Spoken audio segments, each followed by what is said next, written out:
नमस्कार दोस्तों, welcome back to your own channel Adhishthan commerce classes.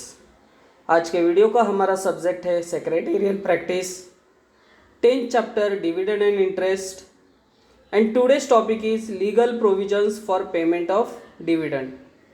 So video को शुरू करने से पहले दोस्तों इतना ही कहना चाहूँगा, अगर आपने फर्स्ट टाइम चैनल को विजिट किया तो प्लीज़ चैनल को सब्सक्राइब करना, साथ में जो बेल आइकन दिया है उसको भी हिट करना ताकि आपको रेगुलर अपडेट मिलते रहे। तो चलिए फटाफट स्टार्ट करते हैं आज के वीडियो को। Legal provisions for payment of dividend. First point, dividend must be paid in cash and not in kind. मतलब डिविडेंड जो भी है वो कैश में पे किया जाना चाहिए and not in kinds. So cash में ही डिविडेंड पे किया जाना चाहिए।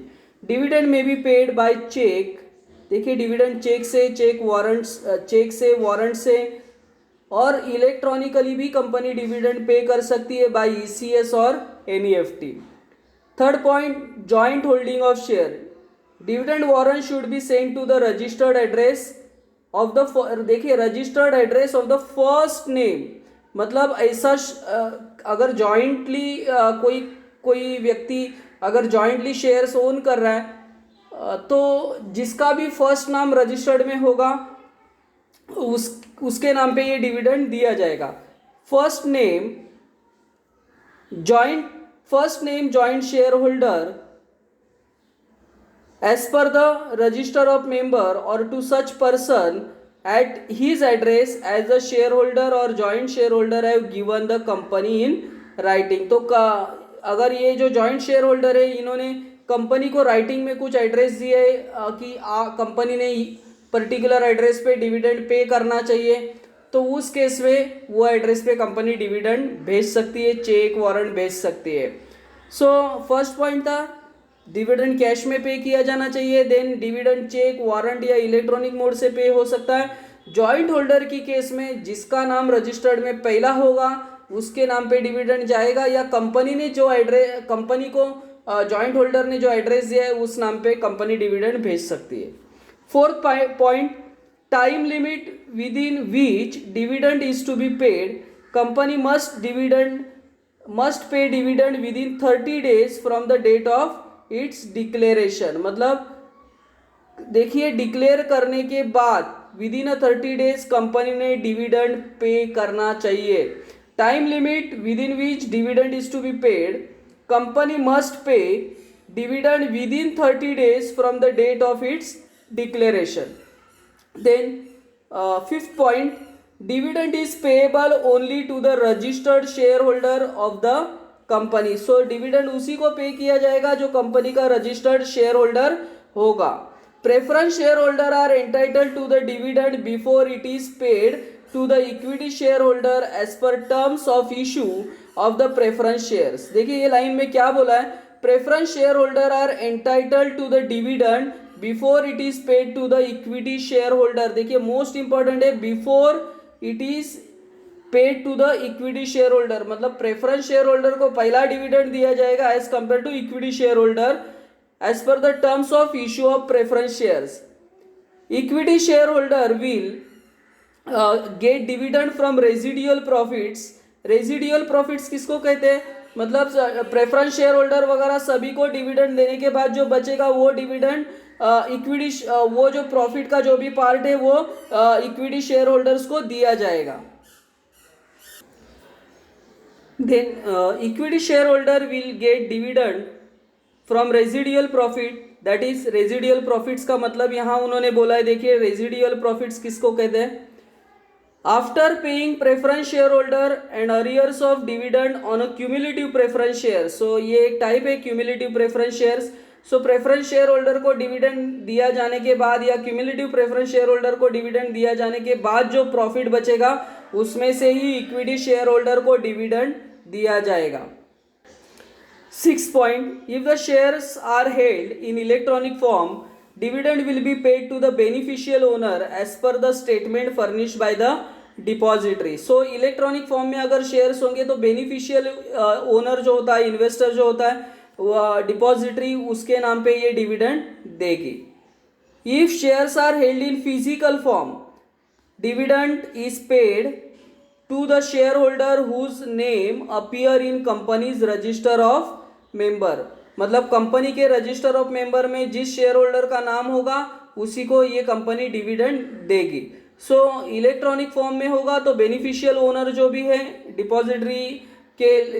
डिपॉजिटरी के पास जो भी बेनिफिशियल ओनर का नाम है उसको ये डिविडेंड दिया जाएगा। फिजिकल फॉर्म में होगा तो कंपनी के रजिस्टर्ड में जिस शेयर होल्डर का नाम है उसको डिविडेंड दिया जाएगा। Then 7 point, default.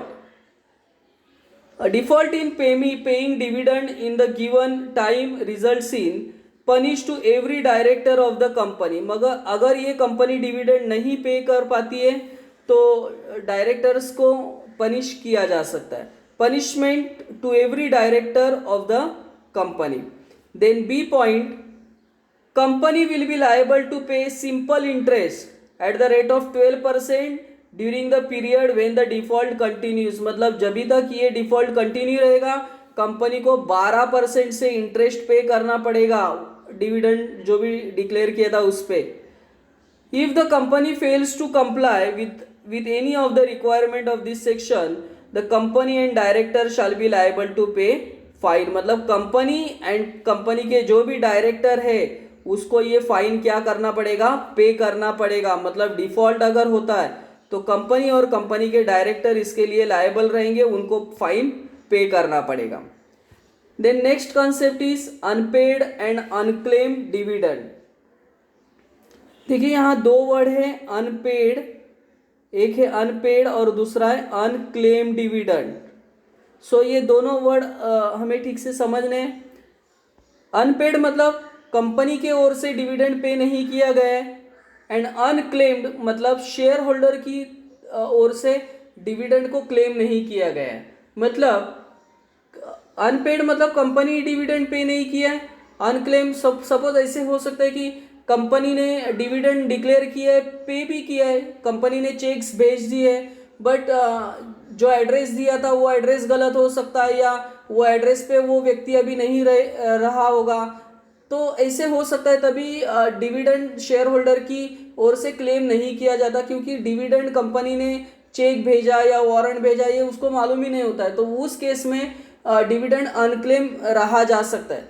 सो अनपेड और unclaim dividend, the dividend declared by the company but has not been paid or it claimed by the shareholder within 30 days of declaration is termed as unpaid or unclaimed dividend। मतलब company ने dividend declare तो किया है but paid नहीं किया या वो dividend unclaimed रह गया है डिक्लेरेशन होने के बाद, तो विद इन 30 डेज देखिए उसको एक अलग अकाउंट में कंपनी को ट्रांसफ़र करना पड़ता है। The dividend declared by the company but has not been paid it or claimed by a shareholder within 30 days of its declaration is termed as unpaid or unclaimed dividend। Following rules govern the unpaid or unclaimed dividend। So unpaid और unclaimed dividend किसे कहते हैं कि जो dividend company ने पे नहीं किया या शेयर होल्डर की ओर से क्लेम नहीं किया है। तो इसके लिए देखिए एक अकाउंट उन्होंने कंपनी को यहाँ ओपन करना पड़ेगा जिसका नाम है अनपेड और unclaimed dividend account. The amount of dividend which is remains unpaid और unclaimed should be transfer to unpaid dividend account open in a schedule bank. तो कंपनी को एक अकाउंट ओपन करना पड़ेगा शेड्यूल बैंक में, और ये जो भी पैसा अनपेड है या क्लेम नहीं किया गया है उसको अनपेड डिविडेंड अकाउंट में ट्रांसफर करना पड़ेगा। This transfer should be with in 7 days of the end of 30 days within which payment was to be made। In other words, this transfer should be happen within 37 days from the declaration of dividend। मतलब dividend declare करने के बाद 30 दिन में company को dividend pay करना होता है, बट 30 दिन होने के बाद 7 दिन के अंदर, मतलब टोटल ऐसे देखा जाएगा तो 37 डेज में ये अकाउंट ये जो डिक्लेरेशन जो डिविडेंड है ये कंपनी को कहाँ ट्रांसफर करना पड़ेगा, अनपेड डिविडेंड अकाउंट में। This transfer should be with in 7 days of the end of 30 days within which payment was to be made। In other words, this transfer should be happen within 37 days, क्योंकि company ने dividend declare करने के बाद company को 30 दिन का time मिलता है, 30 दिन में कंपनी को ये अनपे जो डिविडेंड है वो पे करना है, बट 30 दिन होने के बाद भी अगर पे नहीं हुआ या किसी ने क्लेम नहीं किया है तो अगले 7 दिन में उसको अनपेड डिविडेंड अकाउंट में ट्रांसफर करना पड़ेगा, मतलब ऐसा देखा जाएगा तो 37 डेज में। देन सी पॉइंट,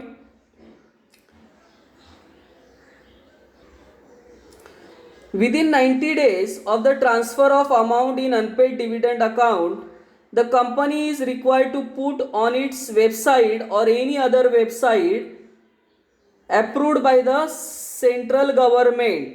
देखिए अगले 90 दिन में within 90 days of transfer of amount in unpaid dividend account, मतलब अनपेड डिविडेंड अकाउंट में पैसा ट्रांसफर करने के बाद जो भी अनपेड या अनक्लेम डिविडेंड है, अगर कोई पैसा क्लेम नहीं करता है तो कंपनी को खुद के वेबसाइट पे is required to put on its website और any other website approved by the central government a statement which shows name, last known address, unpaid amount payable to each share holder. ये सब का information company को अपने खुद के website पे या सेंट्रल गवर्नमेंट ने जो वेबसाइट बोला है उस पर सब शो करना पड़ेगा।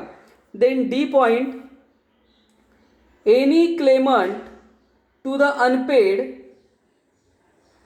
account may apply to the company for the payment of money claim। जो भी क्लेमेंट है, अगर उसने पहले तो क्लेम नहीं किया है बट अगर उसको बाद में मालूम गिरता है कि कंपनी ने ऐसा ऐसा डिविडेंड पे किया तो वो उसके लिए क्या कर सकता है, कंपनी के पास अप्लाई कर सकता है। Then E point, any amount in the unpaid dividend account of a company which remains unpaid or unclaimed for a 7 years। देखिए 7 साल अगर ये जो अमाउंट है ये ऐसा ही अनपेड अनक्लेम्ड रहेगा, the date of such transfer shall be transferred by the company to investor education and protection fund IPF account में।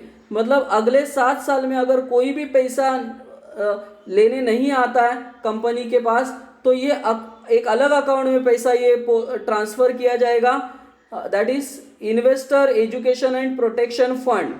The claimant of money will have to follow the procedure and submit necessary document to get claim from IPF along with the statement in the prescribed form which give detail of such transfer।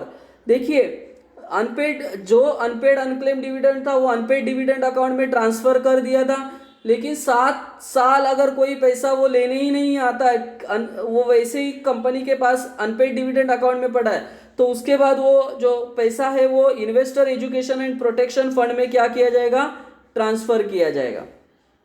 The claimant of money will have to follow the procedure and submit the necessary documents to get claim from IPF। देखिए IPF account में transfer होने के बाद भी जो Clement है वो claim कर सकता है, बट उसको नेसेसरी प्रोसीजर या जो भी डॉक्यूमेंट्स है कंपनी को सबमिट करने पड़ेंगे in the prescribe form which gives detail of such transfer. So I hope दोस्तों ये सभी पॉइंट आपको क्लियरली समझे होंगे।